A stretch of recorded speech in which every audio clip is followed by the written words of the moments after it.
Paisanas y paisanos, muy buenas noches tengan todos ustedes.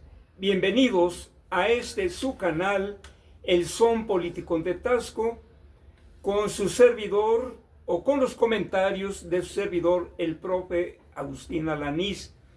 Hoy, domingo 26 de enero del 2024, vamos a continuar con nuestra temática sobre los gobernantes, los gobernadores de nuestro estado de Guerrero, y hoy comentamos el número 11, que fue el coronel Onofre Arellano. Era originario de la Ciudad de México, de donde parte al naciente estado de Guerrero para avecindarse en la ciudad de Chilpancingo. Formó parte de la División del Sur, estando a las órdenes del general Vicente Jiménez al servicio de la Federación y combatiendo a favor de las leyes de reforma del 20 de diciembre de 1855 al 8 de diciembre de 1861. Voy a leer los datos del coronel Arellano y después voy a ampliarme un poquito más en las leyes de reforma. En los meses de junio y julio de 1857, siendo presidente del Consejo de Gobierno, ocupa por Ministerio de Ley la gobernatura del estado de Guerrero en forma temporal, ya que el 4 de julio de 1857 se expide un decreto en donde se nombra gobernador provisional al coronel José María Pérez Hernández, quien tomaría posesión de su cargo 2 días después. Se habla también de esta época, la época de los coroneles. Mandando el batallón de auxiliar de Guerrero, acude al sitio de Querétaro bajo las órdenes del general Vicente Riva Palacio. En estas acciones es herido en la alameda de esta ciudad por las fuerzas imperialistas en el año de 1867. Por su valentía es condecorado por el gobierno juarista. Esta es la época de la lucha encarnizada entre liberales y conservadores. Voy a repetir quiénes eran los conservadores que se oponían a las leyes de reforma, a la Constitución de 1857, aquellos que estaban a favor del gobierno centralista y dictatorial de Antonio López de Santa Anna. Aquellos conservadores muy parecidos a los de hoy, con los que tiene que lidiar hoy en día nuestra presidenta Claudia Sheinbaum Pardo, en la lucha antagónica entre estos conservadores y los obradoristas de hoy, que abandera el pueblo la Cuarta Transformación. En aquella época el líder de los conservadores era Lucas Alamán. Estaba también Miguel Miramón, Tomás Mejía, los grandes traidores, Leonardo Márquez, un carnicero de esta época, Juan M. Almonte, Ignacio Aguilar, Francisco de Paula y Arragois, Antonio de Haro, y por otra parte los grandes patriotas liberales encabezados por el licenciado Benito Juárez, entre ellos Melchor Ocampo, Santos Degollado, Guillermo Prieto, Manuel Doblado, José María Arteaga, Ignacio Ramírez, José María Mata, León Guzmán, Manuel Romero Rubio, Francisco Zarco, Ignacio Mariscal, y bueno, también agrego aquí a Ignacio Manuel Altamirano. Es entre estos grupos, entre conservadores y liberales, republicanos federalistas, que pretendían echar abajo, lo cual lo lograron, por supuesto, al gobierno centralista que representaba en ese entonces ese dictador traidor a la patria, Antonio López de Santa Anna. Muy bien, vamos a hablar un poquito más de la Constitución de 1857 y oposición al gobierno. La dictadura de Santa Anna generó fuerte oposición. Una rebelión contra su gobierno consiguió derrocarlo con un movimiento político-militar conocido como la Revolución de Ayutla, encabezado por Juan Álvarez, quien se convirtió en presidente de la República. Junto con Álvarez llegó al poder una nueva generación de políticos. Los acabo de mencionar, aquí están los patriotas liberales, los acabo de mencionar.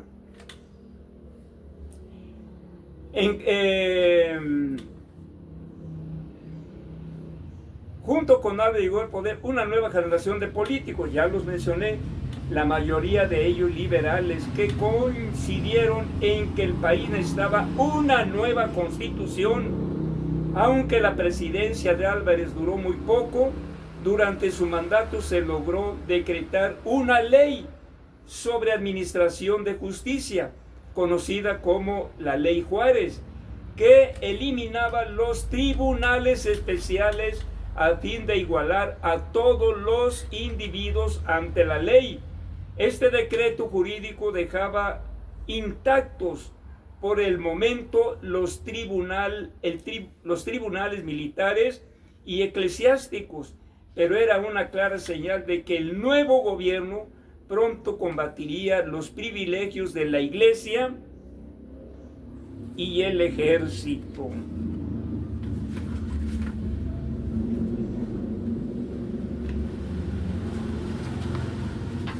También aquí vamos a hablar las leyes de la Constitución de 1857.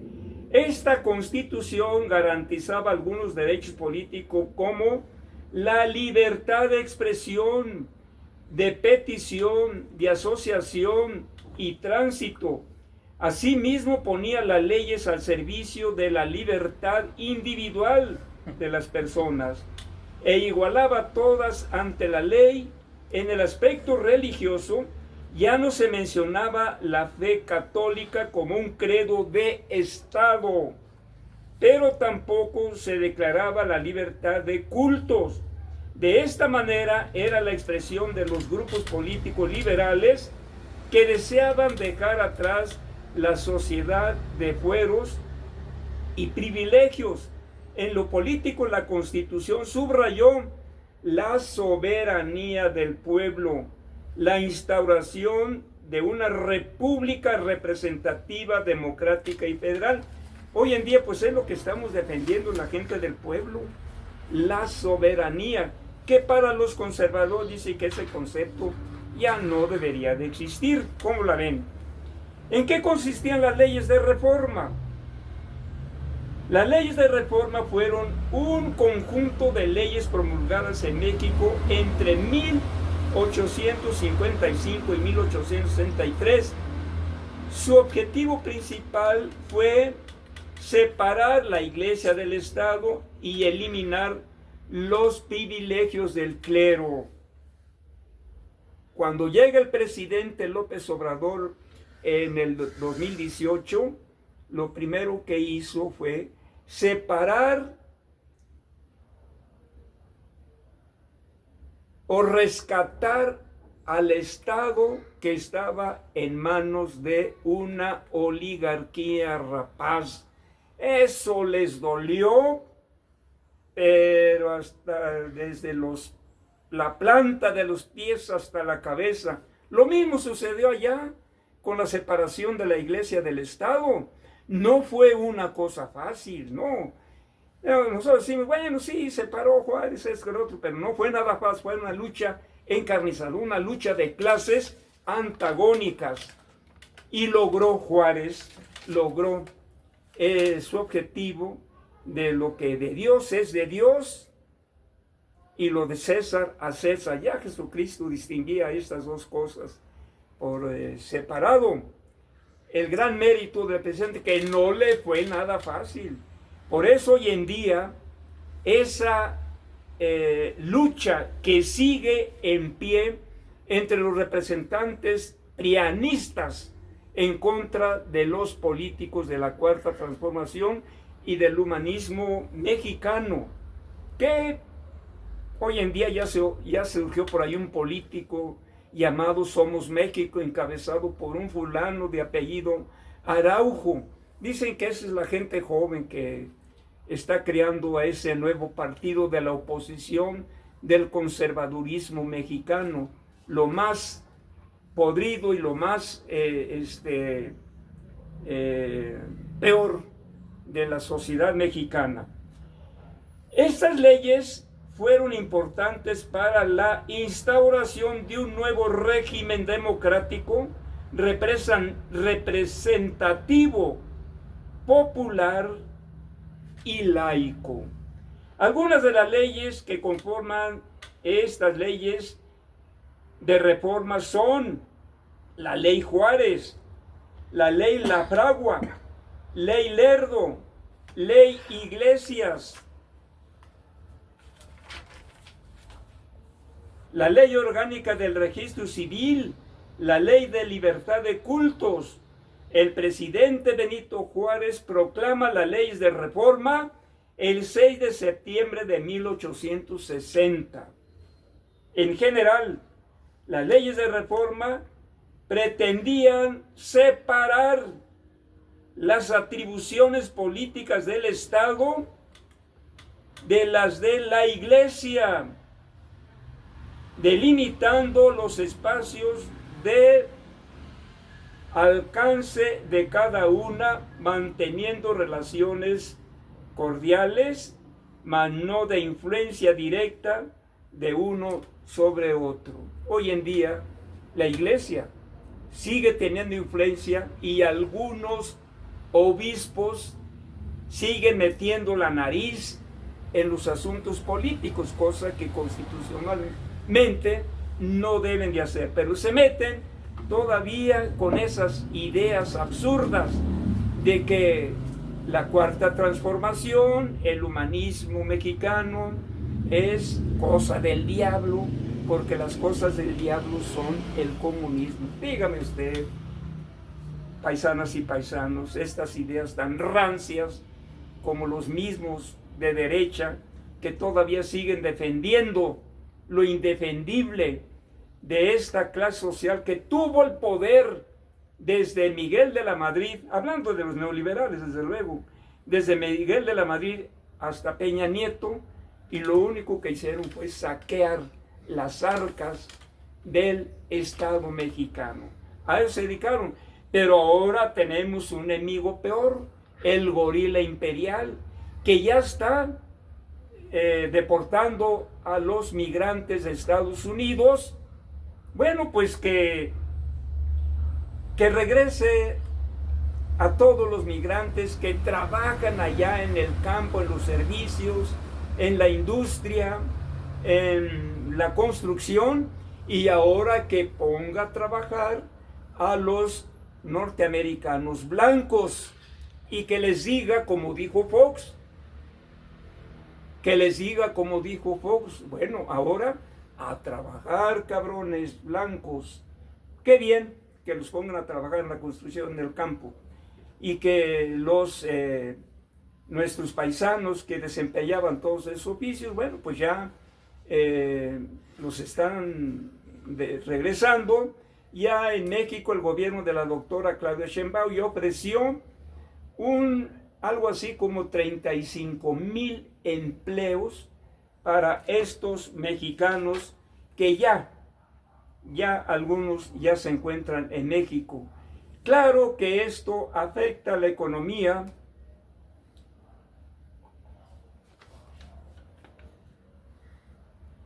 Esto va a afectar la economía de muchos países de América Latina y va a causar graves problemas, es verdad. Pero Trump es un fascista y Trump representa un gobierno de ricos para hacer más ricos a los ricos, entre ellos Elon Musk, que es un fascista, es un hitleriano y que ya lo demostró con ese saludo y todavía lo niega. Entonces, paisanas y paisanos, pues esos son los comentarios de hoy. Estaremos atentos a todos esos acontecimientos que afecten a México, América Latina y al mundo entero. Porque hoy el mundo entero está sintiendo las amenazas de un gorila imperial. Pero si de por sí ya gran parte de los países del mundo odiaban al imperio norteamericano, ahora esto se agudiza aún más con este loco de poder, porque es uno de los hombres más ricos de Estados Unidos. La vez pasada dije que vino a hacer negocio en México. No, todos sus negocios los hizo en Estados Unidos y en otros países más ricos del planeta, por supuesto. Entonces, Trump, vamos a ver cuál va a ser su gabinete y va a pregar al pueblo norteamericano y va a favorecer a los hombres más ricos de México, entre ellos los productores de armas, porque estos son los que arman a los narcos de aquí de México para que sigan operando y exportando, entre otras drogas, el fentanilo. Señor Trump, combata la enfermedad de los consumidores del fentanilo y otras drogas. Pongan solución allá, porque esas personas son enfermos que consumen la droga, influenciados pues por algunos narcotraficantes de Estados Unidos, porque allá también hay narcotraficantes, no nada más en México, allá los hay y son los que se permiten distribuir todas estas drogas. Paisanas y paisanos, pues esos son mis comentarios de hoy a través de su canal, El Son Político de Tasco. Estos son mis comentarios, empezando por los comentarios sobre los gobernadores de nuestro estado de Guerrero. Y bueno, agrego estos otros comentarios más porque es necesario. Perdón. Así que por hoy es todo. Nos veremos próximamente y son las opiniones, el análisis de estas crónicas del profe Alanís, y en los controles técnicos me apoya mi hijo Apolo Iván. Muy buenas noches tengan todos ustedes. Hasta pronto.